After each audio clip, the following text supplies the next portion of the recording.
کیونکہ مذاکرات کی بھی باتیں چل رہی ہیں اور پی ٹی آئی ملاقات بھی کرنا چاہتی ہے، ملاقات ابھی کرنے کی اجازت نہیں دی جا رہی.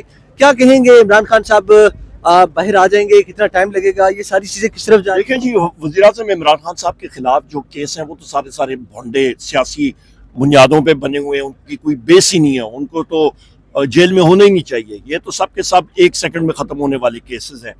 اور جہاں تک ہمارا مطالبہ ہے وہ بالکل جائز ہے، اور حکومت سے یہ سوال ضرور پوچھیں کہ کیوں نہیں، مطلب آئی جی جیل خانہ جات گورنمنٹ آف پنجاب کا ہے، ڈیالہ جیل پنجاب حکومت کے نیچے آتی ہے، یا وہاں پہ انٹرفیئرنس ہوگی یا پھر اثر رسوخ جو ہے وہ محسن نقوی کا ہوگا اور مرکزی حکومت کا ہوگا یا شہباز شریف کا ہوگا، تو کرائیں نا.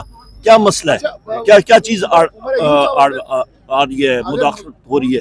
مذاکرات اگر ناکام ہو جاتے ہیں آپ لوگوں کی حکومت کے ساتھ، اگلا لائحہ کیا ہوگا اس کے بعد آپ لوگوں کا؟ وہ جس وقت یا ناکام ہوتے ہیں تو پھر دیکھی جائے گی، پھر ہم لوگ کریں گے. لانگ مارچ کی تیاری آپ لوگوں نے ایک بار پھر سے شروع کر دی ہے فروری کے منتھ میں. دیکھیں جی، ہم لوگ سیاسی پارٹی ہیں، ہمیں دیوار کے ساتھ لگایا گیا، دیوار کے اندر کیا گیا، ہمارے لوگوں کو شہید کیا گیا، مسنگ پرسنز ہیں.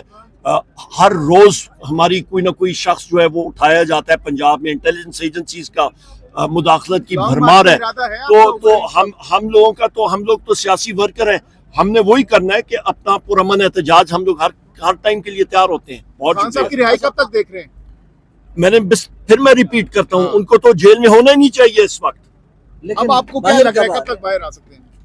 جس وقت آپ کی مرکزی حکومت، گورنمنٹ آف پنجاب اور انٹیلیجنس ایجنسیز کی مداخلت ختم ہوگی. لیکن آپ نے پریس کانفرنس میں بھی ایک بات بتائی کہ جو موجودہ حکومت ہے وہ تقریباً 4-5 ماہ کی مہمان ہے، اس بارے میں کیا کہیں گے؟ میں تو کہتا ہوں کہ 2 دن کی مہمان ہو، کیونکہ ملک کا جو بیڑا غرق کیا ہوا ہے انہوں نے، خدا نخواستہ، مطلب مہنگائی دیکھ لیں، آپ کی افراتفری دیکھیں، تو ملک کو نکالنا ہے. تو وزیر اعظم عمران خان صاحب کا انشاءاللہ تعالی فری اینڈ فیئر الیکشن کے ذریعے ان کا آنا جو ہے وہ ناگزیر ہے. بہت شکریہ.